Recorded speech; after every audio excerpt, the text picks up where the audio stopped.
तो स्वागत है आपका क्लास 12th में। आज हम क्लास 12th का पहला वीडियो शुरू कर रहे हैं, ठीक है। तो हम अभी फर्स्ट चैप्टर को डील करने वाले हैं, तो एक बार ओवरव्यू देखते हुए चलेंगे हमें क्लास 12th में स्टडी क्या करना है। तो क्लास 12th में हम स्टडी करना चाहते हैं व्हाट इज़ इलेक्ट्रिसिटी। अभी अगर मैं तुमसे पूछ दूँ कि इलेक्ट्रिसिटी क्या है, तो तुम्हारा आंसर कुछ ऐसा होगा, या फिर हमारा आंसर कुछ ऐसा होना चाहिए। अभी जो मैं यहाँ पे देख रहा हूँ, हम जो भी चीज़ें देखते हैं वो क्यों होता है? क्योंकि देखो, हम जो भी चीज़ें देखते हैं ना, तो वो क्या होता है, हमारे रेटिना पे गिरता है। रेटिना पे क्या बनता है? इलेक्ट्रिक सिग्नल्स या फिर इम्पल्स बनता है। डन। वही इलेक्ट्रिक सिग्नल्स कहाँ में जाते हैं? ब्रेन में जाते हैं। और वही ब्रेन में जाने के बाद क्या होता है, हम एक्शन लेते हैं। और हम एक्शन कैसे लेते हैं? ये जो मैं उठा रहा हूँ, लिख रहा हूँ, जो भी चीज़ें कर रहा हूँ, वो कैसे करता हूँ? क्योंकि मेरा ब्रेन मेरे पास क्या भेजता है? इलेक्ट्रिक सिग्नल्स भेजता है।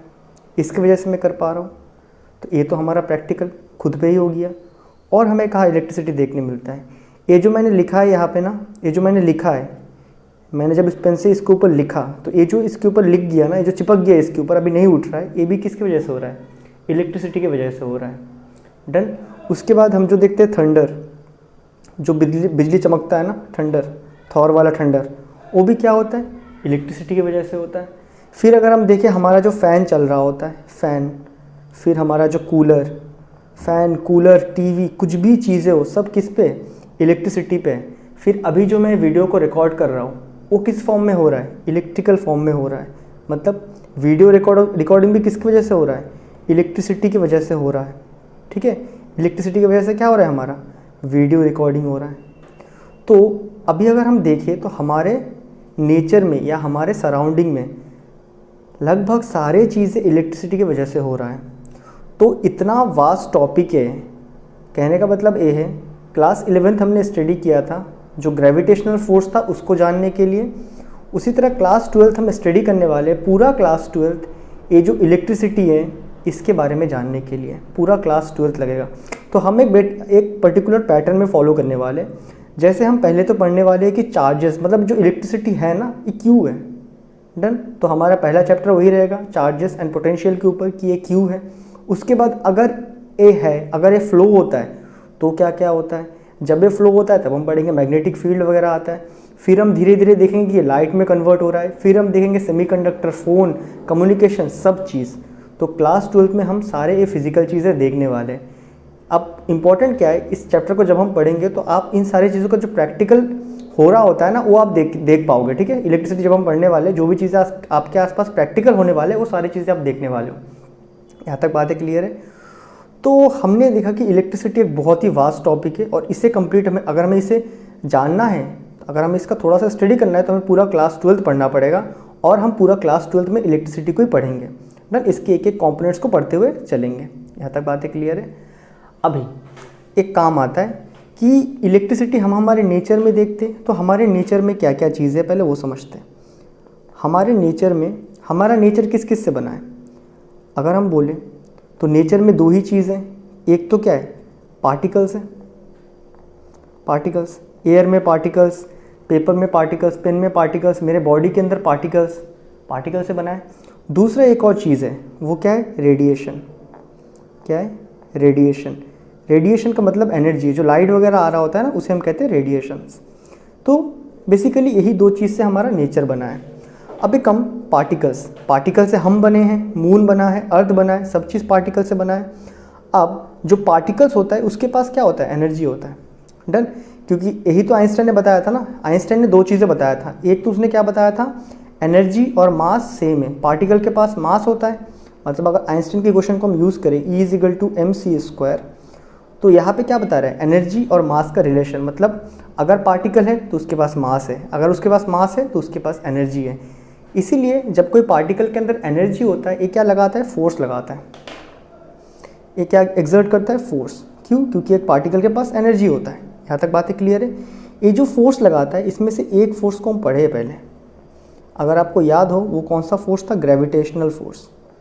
Gravitational force. अब ग्रेविटेशनल फोर्स क्या था, दोबारा बताने का ज़रूरत नहीं है। एग्जाम्पल के तौर पे अगर मैं इस पेन को ऊपर में थ्रो करता हूँ तो नीचे जाता है। अब इस पेन का मास क्या है? बहुत ही कम है, नेग्लिजिबल मास, ठीक है। मतलब जो भी हो, अर्थ के कंपेयर में इसका मास कम है, इसलिए क्या होता है, जो हैवी मास होता है वो लाइटर मास को नीचे अट्रैक्ट करता है। यहाँ तक बातें क्लियर है? जो भी हैवी मास है वो लाइटर मास को नीचे अट्रैक्ट करता है। तो ये था हमारा ग्रेविटेशनल फोर्स। यहाँ तक बातें क्लियर? तो इसमें मेन क्या था, इसमें मेन हमने क्या देखा था, हैवी मास, जो भी हैवी मास होता है वो क्या करता है, अट्रैक्ट करता है, किसको, अट्रैक्ट लाइटर मास को। ये हमने पहले भी पढ़ा है क्लास 11th में, हैवी मास लाइटर मास को अट्रैक्ट करता है। ये हमारा ग्रेविटेशनल फोर्स था। अब हम बहुत ही खुश थे कि हमें नेचर में सब चीज़ें पता है, लेकिन एक दिन ऐसा आया जो दिन पूरा दुनिया ही बदल गया। क्या हुआ था कि कुछ बंदों ने ऐसे ही कुछ एक्सपेरिमेंट कर रहे थे, तो उन्होंने देखा एक इंटरेस्टिंग चीज़ हो रहा है। तो मैं यहाँ पे थोड़ा बहुत पेपर फाड़ लेता हूँ। ये मैंने कुछ पेपर के टुकड़े फाड़ लिए। अब क्या हुआ, कोई बंदा ऐसे ही खेल रहा होगा तो उसने इसके ऊपर रब किया, इस पेन को डन रब किया। रब करने बाद जब इसको यहाँ पे टच करवाया, पिकअप नहीं हुआ, रुको और छोटे कर लेते हैं।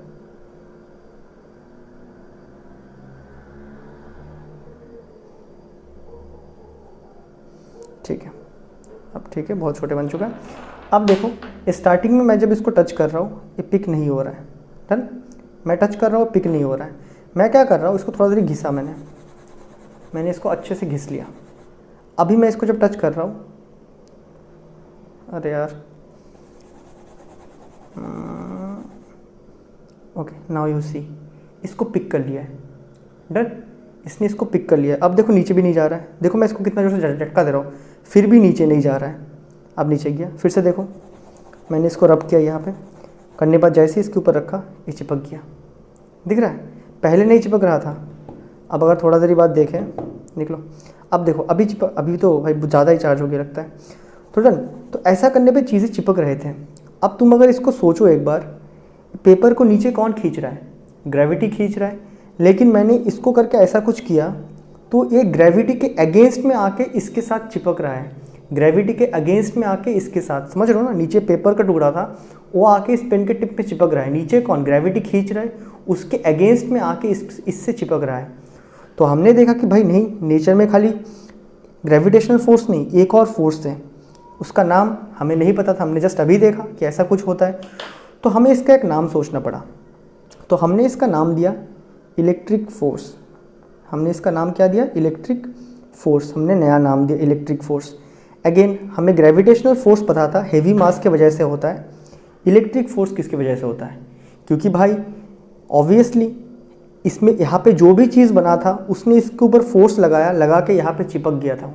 चिपक गया मतलब क्या, उसको पकड़ के रखा था, पकड़ के रखना मतलब क्या है, फोर्स अप्लाई करके रख रहा है वो कंटिन्यूअस।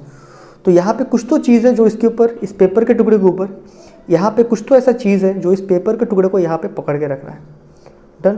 तो हमें अगेन उसका नाम सोचा, हमने क्या बोला, उसका नाम हम देंगे, जैसे यहाँ पे हैवी मास की वजह से हो रहा था, मास नोन क्वांटिटी था, तो हमें यहाँ पे एक नाम रखना पड़ा, तो हमने उसका नाम दिया इलेक्ट्रिक चार्ज। हमने क्या नाम दिया उसका, इलेक्ट्रिक चार्ज। अब ये बस सिंपल सा एक थॉट था कि कोई भी मतलब चार्ज मतलब क्या है, यहाँ पे कुछ एक ऐसा चीज़ है जो यहाँ पे मतलब क्या है, कुछ तो ऐसा है जो जब चार्ज हो रहा है, चार्ज मतलब जब वो अटैक कर रहा है तो इसको पकड़ के रख रहा है, ठीक है। जैसे फौज में होता है ना, क्या बोलते हैं, बहुत सारे ग्रुप मिलकर अटैक करते तो पकड़ के रख देते, तो ऐसे इसका नाम पड़ गया था इलेक्ट्रिक चार्ज, तो बस वहाँ पे नाम दे दिया गया इलेक्ट्रिक चार्ज। यहाँ तक बातें क्लियर है? अब देखो, अगर तुम्हें डिफाइन करना पड़े कि इलेक्ट्रिक चार्ज क्या है तो तुम कैसे बताओगे? हमने यहाँ पे नाम तो दे दिया, मास का मतलब हमें पता है, ऑलरेडी हम लोग क्लास 11 पढ़ चुके हैं। अभी तुम्हें अगर बताना पड़े इलेक्ट्रिक चार्ज, इसका डेफिनेशन क्या बोलोगे? इसका एक सिंपल सा डेफिनेशन बनेगा, इलेक्ट्रिक चार्ज एक कैरेक्टरिस्टिक्स होता है बॉडी का, electric charge is a characteristics of a body या फिर पार्टिकल। इस केस में मेरा बॉडी क्या था, ए वाला था pen. Electric charge is a characteristics of a body और particle by virtue of which, जिसके वजह से, बाई वर्च्यू ऑफ विच, जिसके वजह से it can apply forces on other particles. Done. जिसकी वजह से क्या करता है, फोर्स अप्लाई करता है मतलब दूसरे पार्टिकल्स पे। यहाँ तक बातें क्लियर है। तो ये हमने लिख दिया इलेक्ट्रिक चार्ज। तो हमने एक नया सेट ऑफ फोर्स बनाया। अभी अगर मैं तुमसे पूछूं, देखो ग्रेविटेशनल फोर्स, इलेक्ट्रिक फोर्स, ये दोनों फिजिकल है, इन दोनों को हम देख सकते हैं। ग्रेविटेशनल फोर्स पेन ऊपर फेंका नीचे गया, इलेक्ट्रिक फोर्स हमने देखा था, इसको टचअप करके देख सकते हैं, टच करने पे ऊपर आता है, मतलब हम इसे फिजिकली देख सकते हैं। तो याद रखना हमारे जो फोर्सेस, जो फिजिकल फोर्सेस है, अगर फंडामेंटल फोर्सेस की बात करें तो वहाँ पे अपने 4 फोर्सेस पढ़े थे। उसमें अगर फिजिकल फोर्सेस की बात करें जो नेचर में होते हैं, फिजिकल फोर्सेस जिसे हम देख सकते हैं, महसूस कर सकते हैं, फिजिकल फोर्सेस की अगर बात करें जो नेचर में है, वो कौन है, ग्रेविटेशनल फोर्स, और एक कौन सा है, एंड इलेक्ट्रिक फोर्स। इसका आगे भी एक नाम पढ़ोगे आप, इलेक्ट्रोस्टैटिक फोर्स, एक ही चीज़ है, ठीक है, वो मैं बाद में बता दूंगा। फिलहाल हमने देखा इलेक्ट्रिक फोर्स, एकदम स्टार्टिंग, बहुत ही पुरानी बातें कर रहे हैं हम, ठीक है। यहाँ तक बातें क्लियर है। अब देखो इन दोनों फोर्सेस में से ज़्यादा स्ट्रॉन्गर फोर्स कौन सा है, तो ग्रेविटेशनल फोर्स इसको तो नीचे पुल कर रहा था। अभी जब मैंने इस हल्के से पेन को यूज़ करके मैंने एक पेपर को लिफ्ट करवाया था, मतलब क्या था, ग्रेविटी उस पेपर को नीचे खींच रहा था, लेकिन उसके अगेंस्ट में मैंने इस पेन से उस पेपर को उठाया था। तो इन दोनों में से स्ट्रॉन्गर फोर्स कौन है, इलेक्ट्रिक फोर्स। दैट इज़, अगर मैं लिखूँ, that is electric force is greater than your gravitational force. यहाँ तक बातें क्लियर है। अगर हम फिजिकल फोर्सेस की बात करें जो हम देख सकते हैं, उसमें इलेक्ट्रिक फोर्स ग्रेटर होता है ग्रेविटेशनल फोर्स के। और अगर हम बात करें जो फंडामेंटल फोर्सेस है, और 2 फोर्सेस है, एक है वीक न्यूक्लियर और एक है स्ट्रॉन्ग न्यूक्लियर। वो क्या होता है, एटम्स के अंदर में होता है, किसी ने देखा नहीं है, ना ही हम उसे फिजिकली देख सकते हैं, ये हमारा मानना है, जस्ट डन। अगर हम उनकी बात करें तो उनके हिसाब से क्या होगा, ग्रेविटेशनल फोर्स जो कि सबसे कम है, उसके बाद इलेक्ट्रिक फोर्स होता है जो कि 3rd पोजीशन में आता है, इलेक्ट्रिक फोर्स से कम होता है जाके वीक न्यूक्लियर फोर्स, और वीक न्यूक्लियर फोर्स होता है जाके तुम्हारा स्ट्रॉन्ग न्यूक्लियर फोर्स से कम। ये रहेगा तुम्हारा कंप्रेशन। और अगर फिजिकल फोर्सेस में बात करें तो इलेक्ट्रोस्टैटिक फोर्स या फिर electric force is much more greater than your gravitational force. यहाँ तक हमें बातें पूरा समझ आता है। अब देखो इसी टाइम में बहुत सारे स्टडी चल रहे थे, यही एरा था तुम्हारा आइंस्टाइन का। अब क्या हुआ, कुछ दिन बाद आइंस्टाइन ने, देखो पहले तो आइंस्टाइन ने बताया था कि पार्टिकल और एनर्जी क्या है, सेम है। तो फर्स्ट पार्टिकल्स, आइंस्टाइन, ठीक है, आइंस्टाइन कोटेड, उन्होंने क्या बोल दिया, particles and energy are same. तो उनका एक स्टेटमेंट E = mc² ये था कि पार्टिकल और एनर्जी सेम है। यहाँ तक बात खत्म हुआ। उसके बाद एक और आ गया था रिलेटिव टर्म। तो ये जो उसके बाद हमने पता किया, ये जो रेडिएशंस होते हैं ना, ये क्या होते हैं, वेव होते हैं। वेव मतलब क्या होता है, एनर्जी होता है, ठीक है। रेडिएशंस क्या होते हैं, वेव होते हैं, और वेव क्या होता है, एनर्जी होता है, डन। फिर हमें पता चला, उसके बाद बहुत सालों बाद हमें पता चला कि नेचर में एक ही चीज़ है, वो क्या है, खाली एनर्जी है। क्यों, अगर पार्टिकल एनर्जी है, रेडिएशन भी एनर्जी है, तो नेचर में है क्या हमारे पास, नेचर में हमारे पास खाली एनर्जी ही है, डन। इसीलिए हमने इसको law of conservation of energy भी बनाया था कि एनर्जी को हम डिस्ट्रॉय नहीं कर सकते, ना ही क्रिएट कर सकते, जितना है उतना ही है, बस एक फॉर्म से अनदर फॉर्म में कन्वर्ट हो रहा है। यहाँ तक बातें क्लियर है। तो ये था हमारा पूरा क्लास 11 का, मतलब 12th का जर्नी होने वाला है कि हम पूरा इलेक्ट्रिसिटी पढ़ने वाले हैं। यहाँ पे हमने देखा नेचर में हमारे पास रेडिएशंस थे, पार्टिकल्स थे। फिर हमने देखा पार्टिकल्स, आइंस्टाइन ने बताया कि पार्टिकल और एनर्जी सेम होता है। पार्टिकल के पास मास होता है, मास मतलब एनर्जी है। अगर एनर्जी है तो it can apply force, even it apply force. तो हमने देखा, हमने एक फोर्स ऑलरेडी पढ़ा है, ग्रेविटेशनल फोर्स, जो कि हैवी मास होता है, वो लाइटर मास को अट्रैक्ट करता है। फिर हमने देखा, जो पेपर ऊपर से खेल रहे थे शायद वो लोग, कुछ तो कर रहे थे, हमने देखा कि एक और फोर्स है जो ग्रेविटेशनल फोर्स से ज़्यादा स्ट्रॉन्ग है, तो हमने उनका नाम दिया इलेक्ट्रिक फोर्स, डन। अब ये कौन क्रिएट कर रहा है, हमें नहीं पता था उस टाइम में कि कौन क्रिएट कर रहा है, तो हमने एक आर्बिट्री नाम ऐसे ही सोच के बता दिया कि इलेक्ट्रिक चार्ज होगा वो, ठीक है। चार्ज मतलब क्या, अटैक कर रहा है, अटैक करके पकड़ के रख रहा है, ऐसा ही कुछ उनका सोच रहा होगा जब नाम दिया था। तो उसी के ऊपर हमने भी डिफाइन करने का ट्राई किया है कि इलेक्ट्रिक चार्ज क्या होता है। तो electric charge is a characteristics of a body. कैसा कैरेक्टरिस्टिक, किस तरह है, अभी तक हमने बात नहीं किया। It is a characteristics of a body by virtue of which it can apply forces to other particles. यहाँ तक बातें क्लियर है। फिर हमने देखा फिजिकल फोर्सेस जो कि हम देख सकते हैं। तो नेचर में gravitational force and electric force, ये दोनों फिजिकल है, इन दोनों को हम देख सकते हैं, महसूस कर सकते हैं। और हमने देखा electric force is much more greater than gravitational force. तो सबसे जो वीक फोर्स है नेचर में वो ग्रेविटेशनल फोर्स है। फिर हमने देखा और दो फोर्सेस होते हैं, हम उन्हें देख नहीं सकते, महसूस नहीं कर सकते, बट उसके इफेक्ट हम देख सकते हैं। डन। तो हमने उनका नाम weak nuclear force and strong nuclear force रखा। और फिर हमने देखा ग्रेविटेशनल फोर्स सबसे कम है, उसके ऊपर क्या बोलते तुम्हारा इलेक्ट्रिक फोर्स है या इलेक्ट्रोस्टैटिक फोर्स है, और उसके ऊपर कौन है, वीक न्यूक्लियर, और सबसे ज़्यादा स्ट्रॉन्ग फोर्स क्या है, स्ट्रॉन्ग न्यूक्लियर फोर्स। तो डन। तो ये था आज के वीडियो में। मैं मिलता हूँ आपसे अगले टॉपिक में, जिसमें हम और भी बात करेंगे इलेक्ट्रिसिटी के ऊपर, चार्जेस के ऊपर। तो तब तक के लिए गुड बाय।